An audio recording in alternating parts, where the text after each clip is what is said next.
De Saint-Louis-Marie Grignon de Montfort, traité de la vraie dévotion à la Vierge Marie, préparation au règne de Jésus-Christ.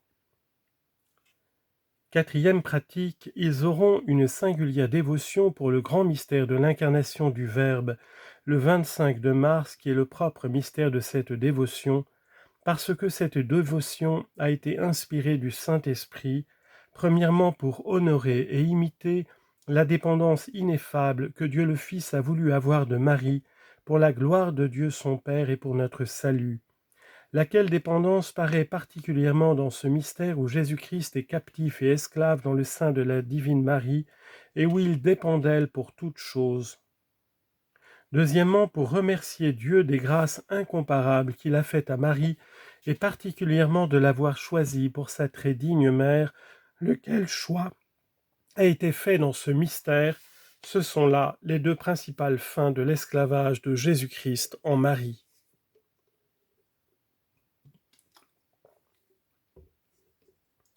Remarquez, s'il vous plaît, que je dis ordinairement l'esclave de Jésus en Marie, l'esclavage de Jésus en Marie. On peut à la vérité, comme plusieurs ont fait jusqu'ici, dire l'esclave de Marie, l'esclavage de la Sainte Vierge, mais je crois qu'il vaut mieux qu'on se dise l'esclave de Jésus en Marie, comme le conseilla M. Tronçon, supérieur général du séminaire de Saint-Sulpice, renommé pour sa rare prudence et sa piété consommée, à un ecclésiastique qui le consultait sur ce sujet. En voici les raisons. Premièrement, comme nous sommes dans un siècle orgueilleux, où il y a un grand nombre de savants enflés d'esprit fort et critique, qui trouvent à redire dans les pratiques de piété les mieux établies et les plus solides, pour ne leur pas donner une occasion de critique sans nécessité, il vaut mieux dire l'esclavage de Jésus-Christ en Marie, et se dire l'esclave de Jésus-Christ que l'esclave de Marie, prenant la dénomination de cette dévotion plutôt de sa fin dernière qui est Jésus-Christ, que du chemin et du moyen pour arriver à cette fin qui est Marie. Quoi qu'on puisse dans la vérité faire l'un et l'autre sans scrupule, ainsi que je fais. Par exemple, un homme qui va d'Orléans à Tours par le chemin d'Amboise peut fort bien dire qu'il va à Amboise et qu'il va à Tours, qu'il est voyageur d'Amboise et voyageur de Tours, avec cette différence cependant qu'Amboise n'est que sa route droite pour aller à Tours et que Tours seul est sa fin dernière et terme de son voyage. Deuxièmement, comme le principal mystère qu'on célèbre et qu'on honore en cette dévotion est le mystère de l'incarnation, où on ne peut voir Jésus-Christ qu'en Marie et incarné en son sein, il est plus à propos de dire l'esclavage de Jésus en Marie, de Jésus résidant et régnant en Marie selon cette belle prière de tant de grands saints. Ô Jésus vivant en Marie, venez et vivez en nous, en votre esprit de sainteté, etc. Cette manière de parler montre davantage l'union intime qu'il y a entre Jésus et Marie. Ils sont unis si intimement que l'un est tout dans l'autre. Jésus est tout en Marie et Marie tout en Jésus. Ou plutôt, elle n'est plus, mais Jésus tout seul en elle, et on séparerait plutôt la lumière du soleil que Marie de Jésus. En sorte qu'on peut nommer notre Seigneur Jésus de Marie et la Sainte Vierge Marie de Jésus. Le temps ne me permettant pas de m'arrêter ici pour expliquer les excellences et les grandeurs du mystère de Jésus vivant et régnant en Marie, ou de l'incarnation du Verbe, je me contenterai de dire en 3 mots que c'est ici le premier mystère de Jésus-Christ, le plus caché, le plus relevé et le moins connu, que c'est en ce mystère que Jésus de concert avec Marie dans son sein, qui est pour cela appelé des saints Aula Sacramentorum, la salle des secrets de Dieu, a choisi tous les élus, que c'est en ce mystère qu'il a opéré tous les mystères de sa vie qui ont suivi par l'acceptation qu'il en fit. Jesus ingrediens mundum dicit ecce venio ut faciam voluntatem tuam. Hébreux chapitre 10 versets 5 à 9 et Hébreux chapitre 4 verset 16. Et par conséquent que ce mystère est un abrégé de tous les mystères qui renferment la volonté et la grâce de tous, enfin que ce mystère est le trône de la miséricorde, de la libéralité et de la gloire de Dieu. Le trône de sa miséricorde pour nous, parce que, comme on ne peut approcher de Jésus ni lui parler que par Marie, on ne peut voir Jésus ni lui parler que par l'entremise de Marie. Jésus, qui exauce toujours sa chère mère, y accorde toujours sa grâce et sa miséricorde aux pauvres pécheurs. Adeamus ergo cum fiducia ad thronum gratiae. Approchons-nous donc avec confiance du trône de la grâce. Hébreux 4, 16. C'est le trône de sa libéralité pour Marie parce que, tandis que ce nouvel Adam a demeuré dans ce vrai paradis terrestre, il y a opéré tant de merveilles en cachette que ni les anges ni les hommes ne les comprennent point. C'est pourquoi les saints appellent Marie la magnificence de Dieu, magnificentia Dei.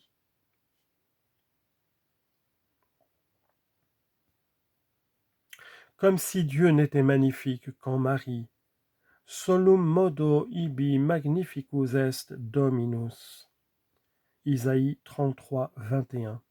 C'est le trône de sa gloire pour son Père, parce que c'est en Marie que Jésus-Christ a parfaitement calmé son Père irrité contre les hommes, qu'il a parfaitement réparé la gloire que le péché lui avait ravie, et que par le sacrifice qu'il y a fait de sa volonté et de lui-même, il a donné plus de gloire que jamais ne lui avait donné tous les sacrifices de l'ancienne loi, et enfin qu'il lui a donné une gloire infinie que jamais il n'avait encore reçue de l'homme. Cinquième pratique.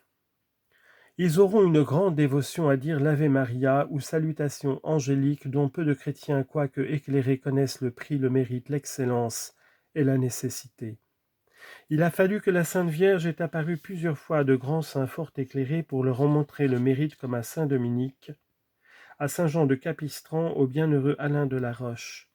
Ils ont composé des livres entiers des merveilles et de l'efficacité de cette prière pour convertir les âmes. Ils ont publié hautement, ils ont prêché publiquement que le salut du monde ayant commencé par l'Ave Maria, le salut de chacun en particulier était attaché à cette prière. Que c'est cette prière qui a fait porter à la terre sèche et stérile le fruit de vie, et que c'est cette même prière bien dite qui doit faire germer dans nos âmes la parole de Dieu. Confère chapitre 8 de l'évangile de Luc, versets 11 à 15. Et porter le fruit de vie Jésus-Christ, que l'Ave Maria est une rosée céleste qui arrose la terre. Confère Zacharie 8, 12. C'est-à-dire l'âme, pour lui faire porter son fruit en son temps, et qu'une âme qui n'est pas arrosée par cette prière ou rosée céleste ne porte point de fruit et ne donne que des ronces et des épines, et est prête d'être maudite. Confère Genèse 3, 17 à 18 et Hébreux 6, 8. Voici ce que la très sainte Vierge révéla au bienheureux Alain de la Roche, comme il est remarqué dans son livre De Dignitate Rosarii, et depuis par Cartagena. Sache, mon fils, et fais-le connaître à tous, qu'un signe probable et prochain de la damnation éternelle est d'avoir de l'aversion, de la tiédeur ou négligence à dire la salutation angélique qui a réparé tout le monde. Cias enim et secure intelligas et inde late omnibus patefacias, quod videlicet signum probabile est, et propincum aeterne damnationis horrere et attediari ac negligere salutationem angelicam totius mundi reparativam. Voilà des paroles bien consolantes et bien terribles, qu'on aurait peine à croire si nous n'en avions pour garant ce saint homme et saint Dominique devant lui, et depuis plusieurs grands personnages avec l'expérience de plusieurs siècles. Car on a toujours remarqué que ceux qui portent la marque de la réprobation, comme tous les hérétiques et impies, orgueilleux et mondains, haïssent ou méprisent l'Ave Maria et le chapelet. Les hérétiques apprennent et récitent encore le pater, mais non pas l'Ave Maria, ni le chapelet. C'est leur horreur, ils porteraient plutôt un serpent sur eux qu'un chapelet. Les orgueilleux aussi, quoique catholiques, comme ayant les mêmes inclinations que leur père Lucifer, méprisent et non que de l'indifférence pour l'Ave Maria, et regardent le chapelet comme une dévotion de femmelette qui n'est bonne que pour les ignorants et ceux qui ne savent point lire. Au contraire, on a vu par expérience que ceux et celles qui ont d'ailleurs de grandes marques de prédestination aiment, goûtent et récitent avec plaisir l'Ave Maria, et que plus ils sont à Dieu, plus ils aiment cette prière. C'est ce que la Sainte Vierge dit aussi au bienheureux Alain ensuite des paroles que je viens de citer. Je ne sais comment cela se fait, ni pourquoi, mais cela est pourtant vrai, et je n'ai pas un meilleur secret pour connaître si une personne est de Dieu que d'examiner si elle aime à dire l'Ave Maria et le chapelet. Je dis elle aime, car il peut arriver qu'une personne soit dans l'impuissance naturelle ou même surnaturelle de le dire. Mais elle l'aime toujours et elle l'inspire aux autres. Âme prédestinée, esclave de Jésus en Marie, apprenez que l'Ave Maria est la plus belle de toutes les prières après le Pater. C'est le plus parfait compliment que vous puissiez faire à Marie, puisque c'est le compliment que le Très-Haut lui envoya faire par un archange pour gagner son cœur. Et il fut si puissant sur son cœur par les charmes secrets dont il est plein que Marie donna son consentement à l'incarnation du Verbe, malgré sa profonde humilité. C'est par ce compliment aussi que vous gagnerez infailliblement son cœur si vous le dites comme il faut. L'Ave Maria bien dit, c'est-à-dire avec attention, dévotion et modestie, est selon les saints l'ennemi du diable qui le met en fuite et le marteau qui l'écrase, la sanctification de l'âme, la joie des anges, la mélodie des prédestinés, le cantique du Nouveau Testament, le plaisir de Marie et la gloire de la très sainte Trinité. L'Ave Maria est une rosée céleste qui rend l'âme féconde. C'est un baiser chaste et amoureux qu'on donne à Marie. C'est une rose vermeille qu'on lui présente, c'est une perle précieuse qu'on lui offre, c'est un coup d'ambroisie et de nectar divin qu'on lui donne. Toutes ces comparaisons sont des saints. Je vous prie donc instamment, par l'amour que je vous porte en Jésus et en Marie, de ne vous pas contenter de réciter la petite couronne de la Sainte Vierge, mais encore votre chapelet, et même, si vous en avez le temps, votre rosaire tous les jours, et vous bénirez à l'heure de votre mort le jour et l'heure que vous m'avez cru. Et après avoir semé dans les bénédictions de Jésus et de Marie, vous recueillerez des bénédictions éternelles dans le ciel. Qui seminat in benedictionibus de benedictionibus et medet. 2 Corinthiens 9, 6. Qui sème dans la joie et dans les bénédictions récoltera dans la joie et les bénédictions.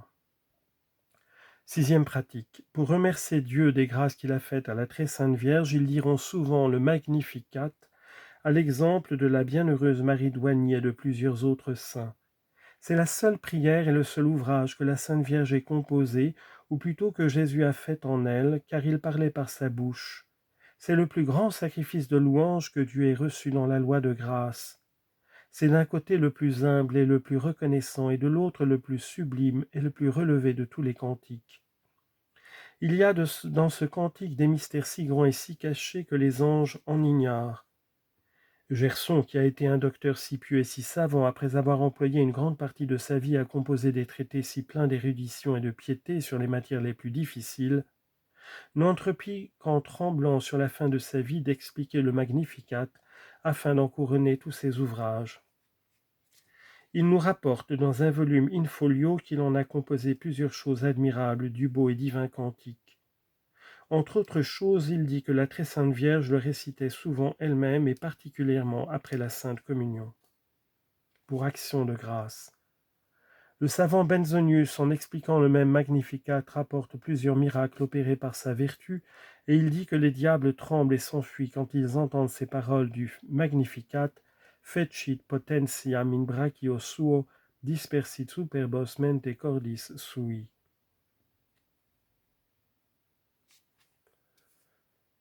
Par son bras puissant, il a fait des merveilles, il a dispersé les superbes de cœur. Septième pratique. Les fidèles serviteurs de Marie doivent beaucoup mépriser, haïr et fuir le monde corrompu et se servir des pratiques de mépris du monde que nous avons données dans leur première partie. Pratique particulière et intérieure pour ceux qui veulent devenir parfaits. Outre les pratiques extérieures de la dévotion qu'on vient de rapporter, lesquelles il ne faut pas omettre par négligence ni mépris, autant que l'état et conditions de chacun leur permet, voici des pratiques intérieures bien sanctifiantes pour ce que le Saint-Esprit appelle à une haute perfection. C'est, en 4 mots, de faire toutes ces actions par Marie, avec Marie, en Marie et pour Marie, afin de les faire plus parfaitement par Jésus-Christ, avec Jésus-Christ, en Jésus et pour Jésus. Il faut faire ces actions par Marie, c'est-à-dire qu'il faut qu'ils obéissent en toutes choses à la très sainte Vierge et qu'ils se conduisent en toutes choses par son Esprit qui est le Saint-Esprit de Dieu. Ceux qui sont conduits de l'Esprit de Dieu sont enfants de Dieu. Qui spiritu Dei aguntur i sunt filii Dei. Romains 8, 14.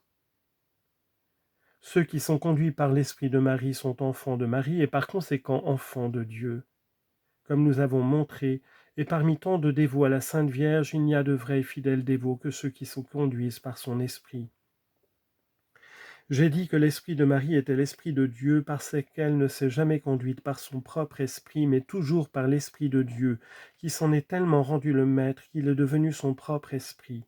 C'est pourquoi saint Ambroise dit « Sit in singulis », que l'âme de Marie soit en chacun pour glorifier le Seigneur, que l'Esprit de Marie soit en chacun pour se réjouir en Dieu. Qu'une âme est heureuse, quant à l'exemple d'un bon frère jésuite nommé Rodriguez, mort en odeur de sainteté, elle est toute possédée, gouvernée par l'Esprit de Marie, qui est un esprit doux et fort, zélé et prudent, humble et courageux, pur et fécond.